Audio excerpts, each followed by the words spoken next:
This is your reality check.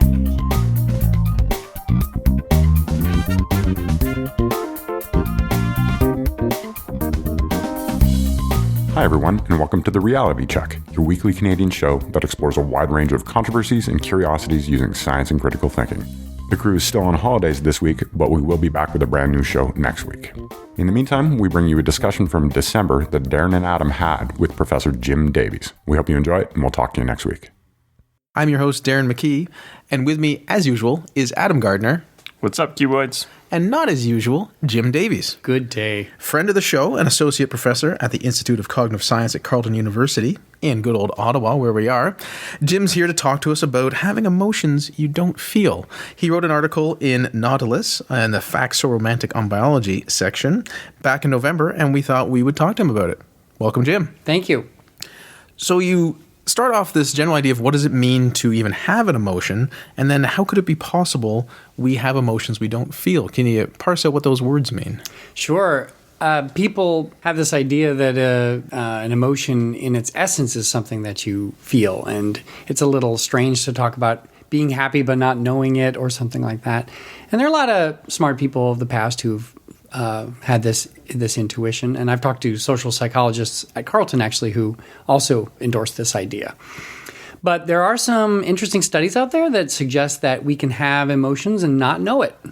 The obvious follow-up is, how's that and what's the experiment? But before we get there, I just wanted to point out that so often in normal life, we think words have fixed meaning and everyone understands what they are and agrees upon them, even in science, and that's obviously not the case for most words.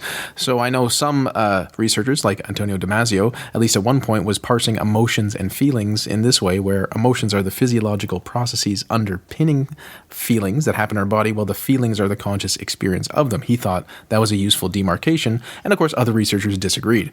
This is why it's very important to just be conscious and define what we mean by those terms. Right. And most people acknowledge that the experience that you have in your head tends to correlate with physiology. Nobody really doubts that your heart rate goes up when you're angry or sexually aroused or something like that. As to what is actually the feeling or actually the emotion is a little bit more of a philosophical problem and not a scientific one. But everybody knows that you sweat when you get nervous and those kind of things. So one of the studies I think is really profound is they had these guys crossing bridges, and they had some guys crossing bridges that were perfectly safe and other guys crossing bridges that were swaying and rickety and a little bit dangerous feeling.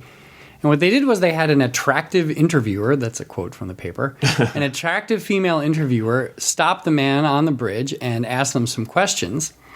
And then they measured how likely the guy was later to follow up and ask who was that beautiful interviewer and, can I ask her out or something like that? And they found that the men on the rickety bridge were more likely to ask her out. And this backs up the theory that they are not understanding their own emotions. So it turns out that sexual arousal and attraction has a very similar physiological character to fear. So they're actually scared. The men are actually frightened on the rickety bridge because they didn't do this on the safe bridge. But they misinterpreted all of these physiological things as sexual attraction, right? And there's actually a joke about this. Some guy knows about this, and he goes to a conference, and he takes somebody on a rickshaw ride, this girl on a rickshaw ride, and they're going everywhere, and it's really exciting. And at the end, he's like, oh, that was really exciting, wasn't it? And she said, oh, yeah, and wasn't that rickshaw driver really cute? So that's a study that shows that, yes, they're conscious. He's conscious of something. He's actually conscious of the wrong emotion, right? So he had some sort of attribution error, okay? And then there's also there's a different study where there's no consciousness at all. So what they did is they used subliminal imagery. Now, subliminal imagery is when you are shown some kind of a stimulus that you can see, but it has happened so fast that you're not conscious of having seen it.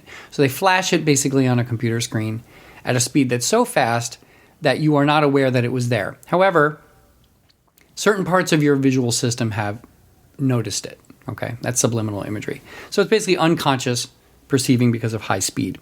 So what they did was they had some people look at a happy face subliminally, and other people look at a sad face, and some people look at no face. And then they had them drink some beverage, some lemon lime beverage, and rate how good it is.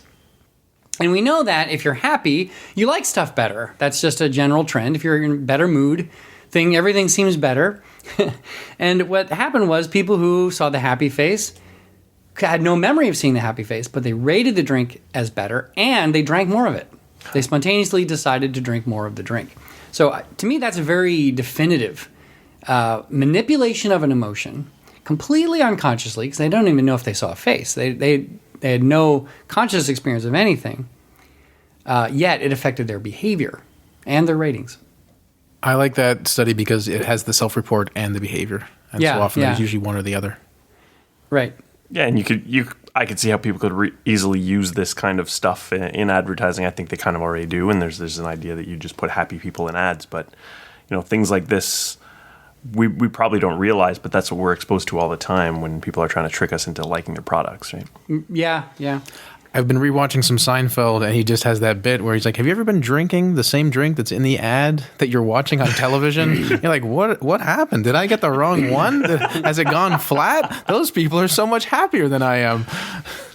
Yeah. And I think people, when if you probe them a little bit, they can think of examples of where they know people or themselves weren't aware of their emotion perhaps until later, right? So you'll hear sometimes people say, I realized I wasn't happy.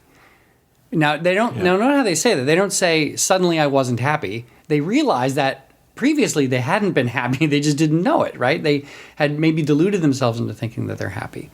Or sometimes, somebody might shout at you, I'm not angry. I'm being perfectly rational. I'm not angry. And then you're yelling, no, I'm not yelling.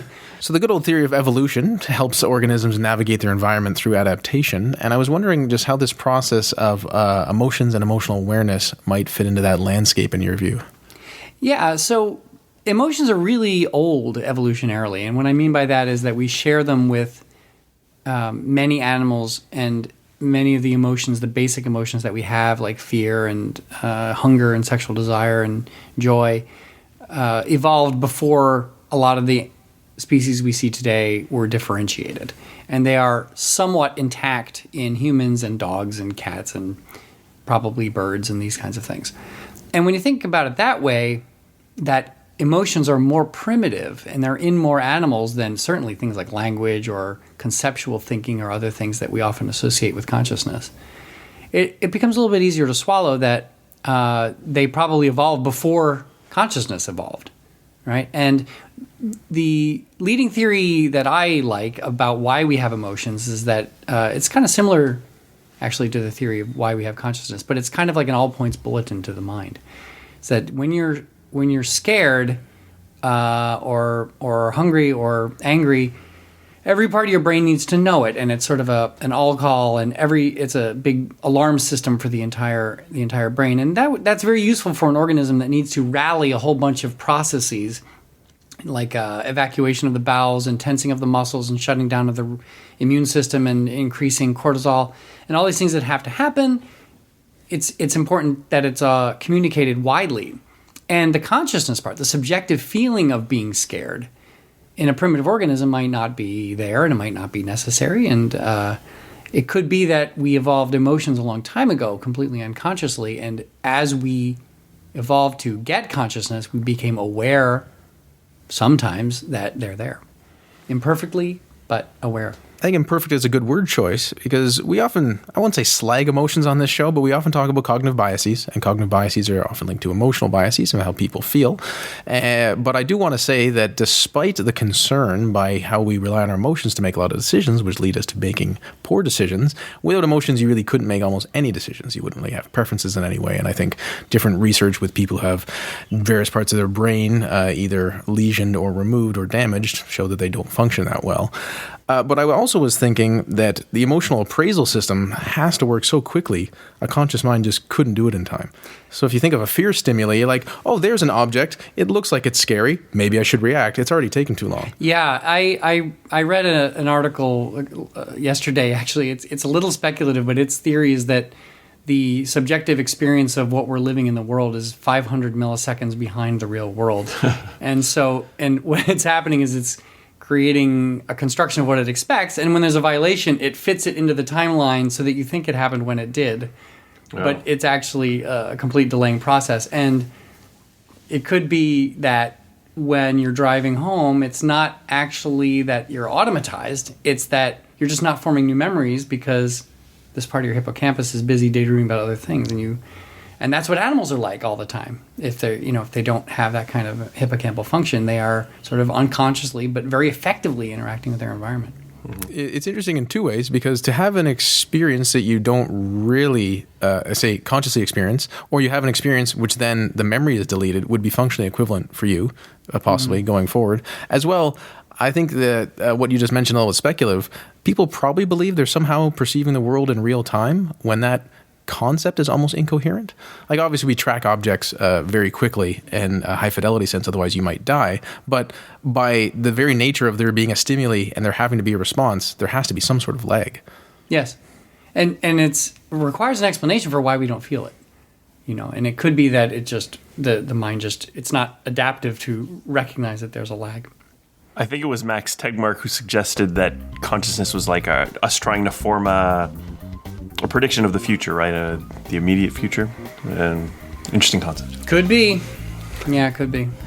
Well, thanks, Jim, for joining us once again on The Reality Check. My pleasure. For show notes or to discuss this episode, visit our Facebook page and website at trcpodcast.com. For general inquiries or to send a topic or parody suggestion, email info@trcpodcast.com. Help support the show by leaving a review on iTunes and liking us on Facebook. Follow us on Twitter @TRC_podcast.